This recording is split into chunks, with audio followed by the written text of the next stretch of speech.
So, Julie, I don't know about you, but an odd thing happened to me last month. I was kind of going through the financial stuff, balancing bank accounts and that kind of stuff. And I'm kind of like, where did that deposit come from? And it was actually interest that they're paying on like my savings account, just my safe money. And it was something, I don't know when the last time was I experienced that. Have you experienced anything like that yourself? Absolutely. It's a line item and a deposit that I haven't seen for a very long time, or if I was seeing it, it was so minuscule that it was something just to look right past. So I do think that my mindset has had to adjust a little bit as of late to think of these deposits as real money. It's fascinating how quickly the tides have turned. Something tells me we'll remember real quickly come tax filing time next tax season, right? But I think, Julie, Absolutely.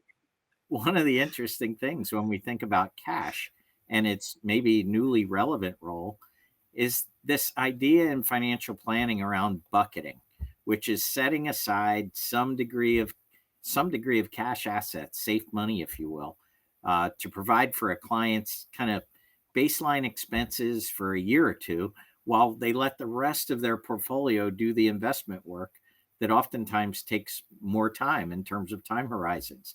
And, I think there's some valid points to be made for uh, maybe clients sticking to the plan a little bit more, less apt to make changes in the midst of volatility. So take rising interest rates on cash combined with a crazy market environment, and it kind of brings this topic of bucket strategies back to the fore again.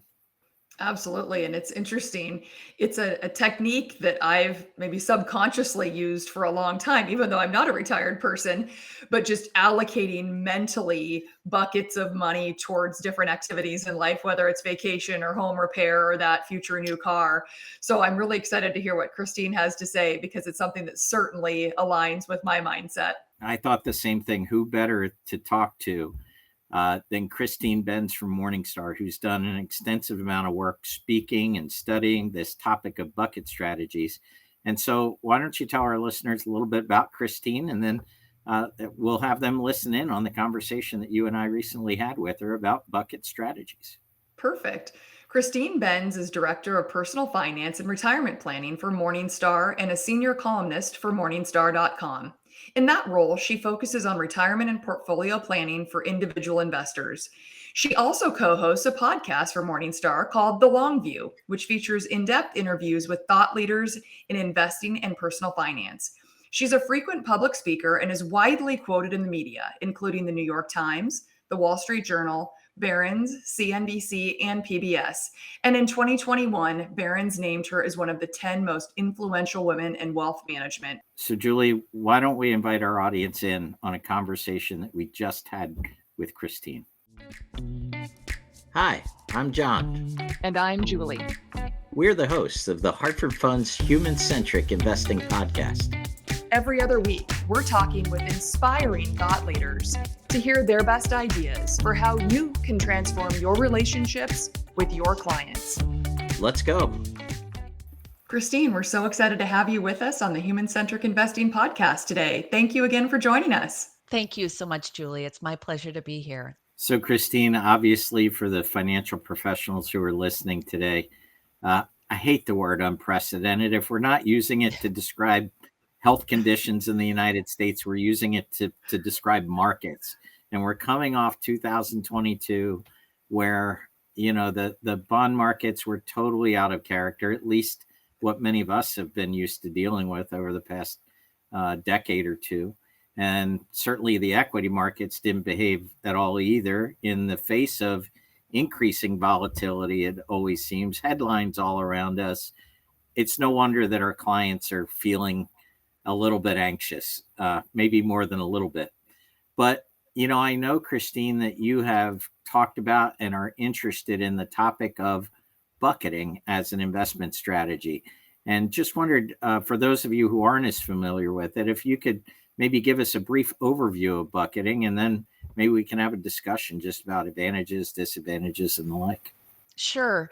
So I always have to credit Harold Davensky, the financial planner. He's now largely retired, but he was a financial planner and then a financial planning professor at Texas Tech, for putting the bug in my ear about bucketing probably 15 years ago. I remember he and I were talking, and it was in this period of what were starting to be very low yields, untenably low yields for income minded retirees who maybe had been used to subsisting on whatever income distributions their portfolios were kicking off.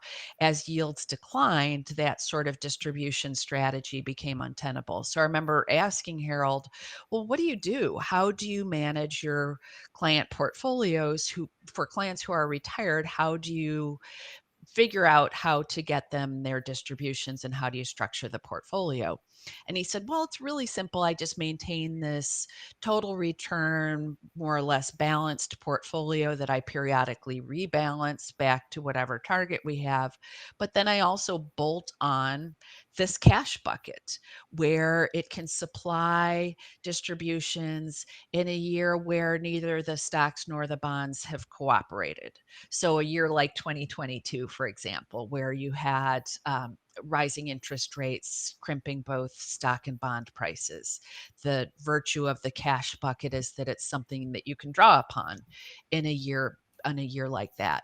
So I realized in talking to Harold, he said that it really seemed to work with his clients. He would call them in a bad year or after a particularly bad quarter or whatever the case might be and say, how are you feeling about the market? And he said his clients would practically repeat it back to him that, oh, we have this cash bucket. So that means that we can still take the family on the cruise next year. Or it means that we can still go to dinner on Saturday night with our friends, like we always do. The things that really constituted quality of life for his clients, this security in being able to fulfill those goals, fulfill those things that gave them quality of life, gave them peace of mind to stick with the plan. That if in a worst case scenario they were pulling from that cash bucket, they didn't need to touch the long term investment portfolio. So I've just been evangelizing about the approach. I often talk to groups of individual investors, and I can see similarly kind of that light bulb go back. And I will say I have had kind of the same experience that Harold had with his clients, where in a year like last year, I was hearing from investors who said, oh, I've been using the bucket system and I'm not worried about my long term portfolio. I'm pulling my cash distributions from that bucket of safe securities and I'm not monkeying around with my long-term portfolio. So I think there's a lot of power as a client illustration tool, even for advisors who have their own systems for, determining the contours of the portfolio. If you can kind of explain it to clients in that way, I think it goes a long way toward helping them feel peaceful about the plan. It's interesting, Christine, John and I, in the conversations that we have with financial professionals and clients, have found that, especially in turbulent market times, people have the tendency to want to do something, right? I want to fix it. I need to take action. And then, unfortunately, sometimes that action means tinkering with the asset allocation or the portfolio with a near-term approach and maybe harming oneself in the long run. With this bucketing approach and having this sort of mental accounting, if you will, of this cash bucket, have you found in the conversations that you're having and the research that you've done that allows maybe a client that tinkering ability with the cash bucket without touching longer term asset allocation or portfolios or investments that could potentially have negative impacts 1, 3, 5, 10 years down the road? Yeah, it's a really good question. And, I think sometimes there's this misconception that this bucket system is that you just sort of spend through the buckets where you would sort of start with cash, move on to the fixed income piece, and then, perhaps at some later date, spend the equities. And the fact is, it's not really that simple. That maybe in a really good year for equities, if you've spent from that cash bucket, you would be actually pulling from equities to refill the cash bucket. So there's a little bit of art to keeping the buckets up and running on an ongoing basis, which is why an advisor can add a lot of value in terms of helping source the refills for that cash bucket. If the cash bucket is spent from on an ongoing basis, it does make sense to each year take that step back and think about, well, what is the best source of funds for refilling that cash bucket. But my hope is that individual investors who are using a strategy like this might be disinclined to be, a little too tactical in terms of managing things, that they might, in a year like 2022, just sort of take a step back and say, well, you know what, I'm okay. My cash flow needs are being met through that bucket one. And maybe I have 2 years worth of portfolio withdrawals in bucket number one. I'm not going to monkey around too much. So, Christine, to be clear, would you say that the cash bucket of the bucket strategy is separate and distinct from the emergency fund, the 6 to 9 months or whatever it is that we set up for a client, or does it include that emergency fund? Well, for retirees, I would say it should include that emergency fund. And for people who aren't yet retired, they'd certainly want to have the emergency fund, but they probably don't need those liquid reserves dragging on their portfolios. In fact, I often make the point that the size of that cash bucket in a lot of ways is kind of a luxury good, that for someone who has more leeway in their plan and can allocate a little bit more to that sort of peace of mind investment, that's fine. But for people with tighter plans, they'd want to skinny down that cash bucket. And certainly for folks who are working, I would say holding emergency reserves is sufficient. They probably wouldn't want to be maintaining that ongoing cash allocation, in large part because of inflation, that we know over longer periods of time, inflation will tend to gobble up every bit of yield on safe investments. How specific do you think a conversation should get around that cash bucket in terms of, this piece is for the new car, this is for the house repair, this is for the vacation, this is for gifting to the children or grandchildren? In your mind, does that help if clients are really thinking about these sleeves in very specific ways, or does that take them down a whole different negative rabbit hole if it is too specific? I'm curious what guidance you have given the conversations that you've had with clients and financial professionals as you've been researching this. Yeah, it's a good question. I really like the idea of being quite granular about how much of a liquid reserve to set aside, and looking at year by year cash flows, looking at spending, anticipated spending, and use that to drive how much to drop into that cash bucket. And an important dimension of this is the role of non-portfolio cash flow sources, specifically Social Security as part of the plan. To the extent that those aren't in play in year one of retirement, it seems like you would want to model out changes in those non-portfolio income sources and what they're bringing in to the client's cash flows on a year by year basis. So I like the idea of advisors spending time on a year by year basis determining what is the optimal level of cash to hold. So if for whatever reason the cash is gone, you've spent through it, maybe you had some unanticipated spending, then you would have, say, short-term high quality bonds that you could step into. So, Christine, how in your mind, what would you initially target for a buck for that cash bucket? Is it approximately 2 years? And the reason I ask is, I guess the danger of the bucket strategy would be that the client would say to themselves, well, hey, we've got this cash set aside. My financial professional said I can live like a king for the next 2 years. So let's spend it while we got it. But eventually, at some point, that bucket's going to need to be refilled. So I guess a couple of questions in one. What's a good initial target in terms of, Yeah, is it 2 years expenses, something different? And secondly, do you still recommend during those 2 years to say to a client, hey, this is the reason we set the cash aside. However, we can't be ignorant to what's going on overall in the world around us. So, if we can save here, or it works in the other way too, right? Maybe this is the year, go ahead and advance that, large purchase because the markets have been good to us. How do you approach both of those scenarios? Yeah, really good set of questions. So the starting point for any of this is to look at anticipated spending in years one. Say we're sort of embarking on retirement. You would look at anticipated spending in years 1 and 2 of retirement. Then you're subtracting from that any non-portfolio income sources that are in play. So Social Security or a pension. The amount that I'm left over with is sort of a year one uh, portfolio expenditure.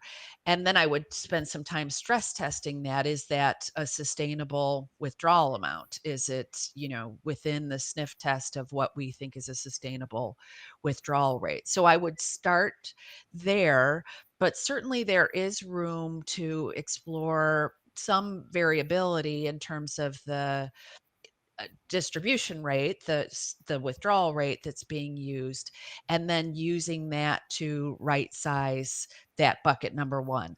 So I like the idea of using like 2 years worth of portfolio withdrawals, anticipated portfolio withdrawals, to have set aside in cash holdings. Makes sense.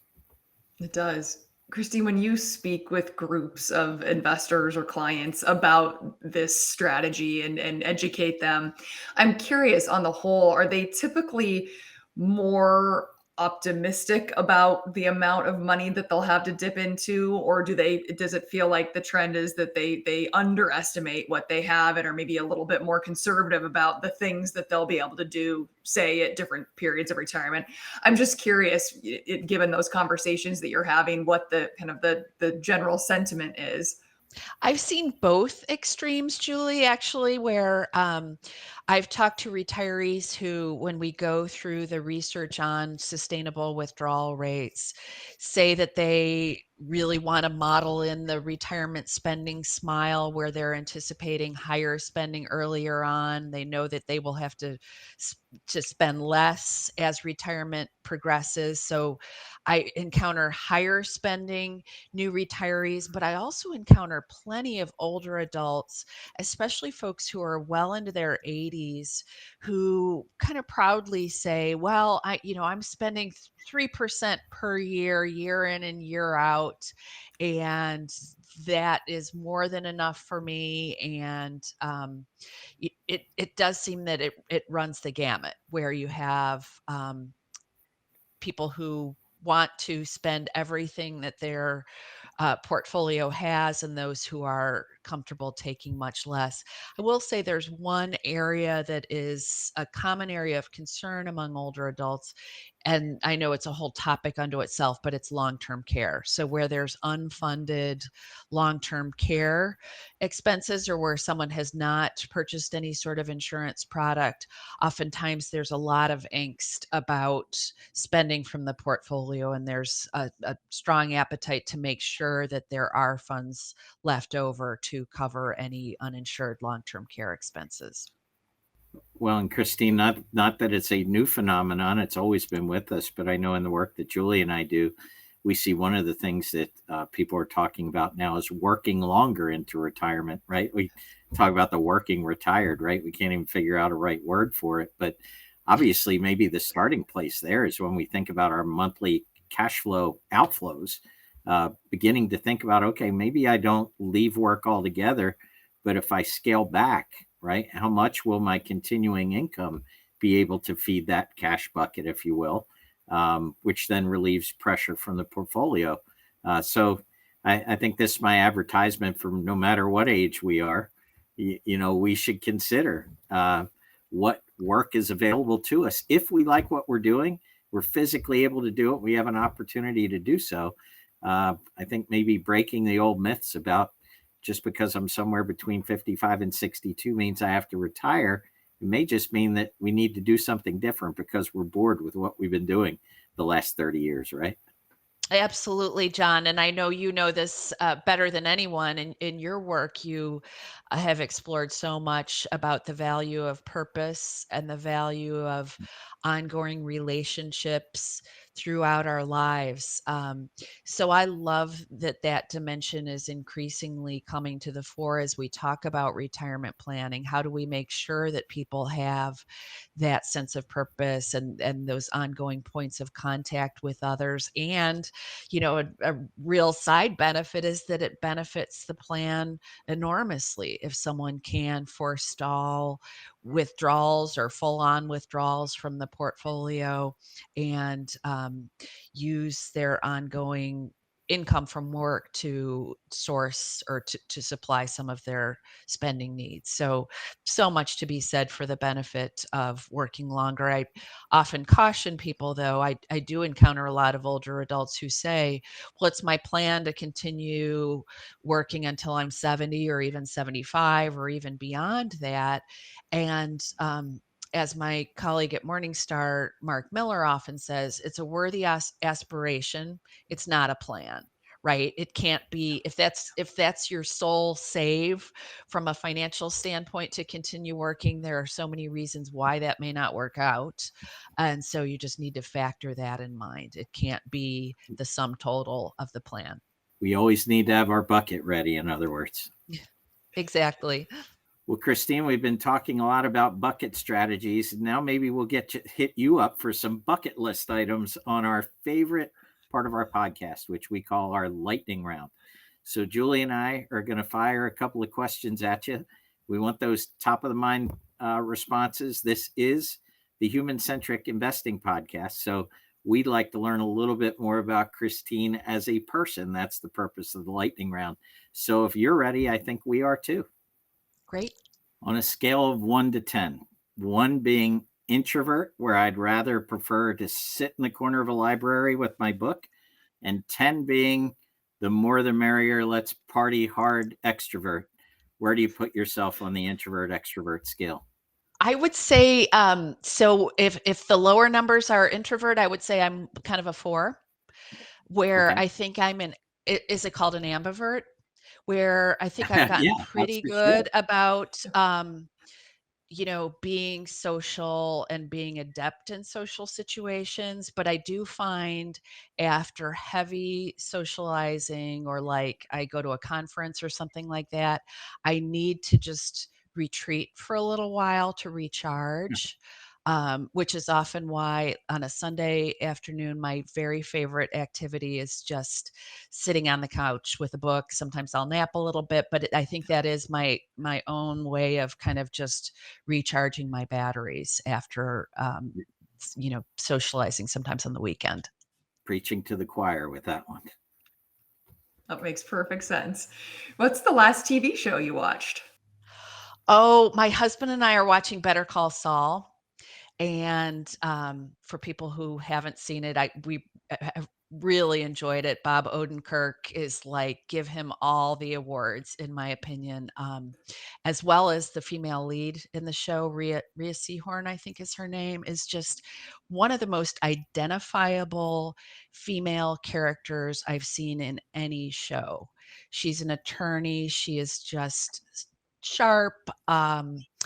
And disciplined, and I just loved every little bit of that show. It is a little bit violent, though, for people who are wary of violence. It's definitely there, but yeah, that's what we've been watching. So, Christine, you're a perfect judge for this since you live in the Chicagoland area. You prefer East Coast or West Coast? I'm a West Coast person. Sorry for the East Coast There's another listeners. one, Julie, for you. Yeah.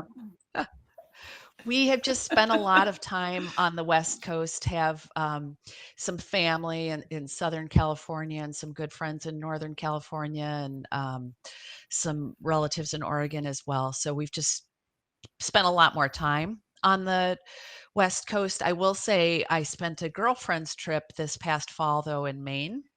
And that was really memorable and just so exquisite. So I am East Coast curious, need to spend more time on the East Coast, but my heart is with the West Coast.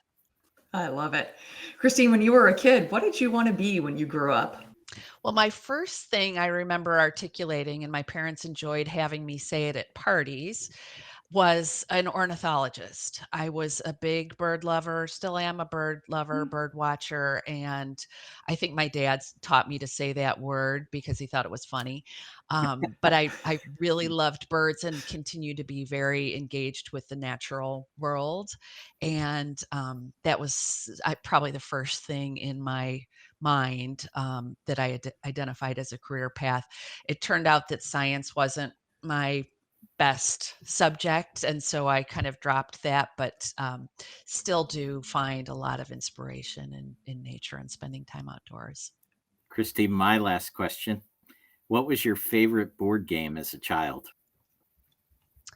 There was a game called Masterpiece, and I don't know if this is sort of a Mhm. Chicago area game, but it was based on the collection at the Art Institute of Chicago, which is our big main art museum in Chicago. And the idea was that you would kind of get a value paired with the piece of art.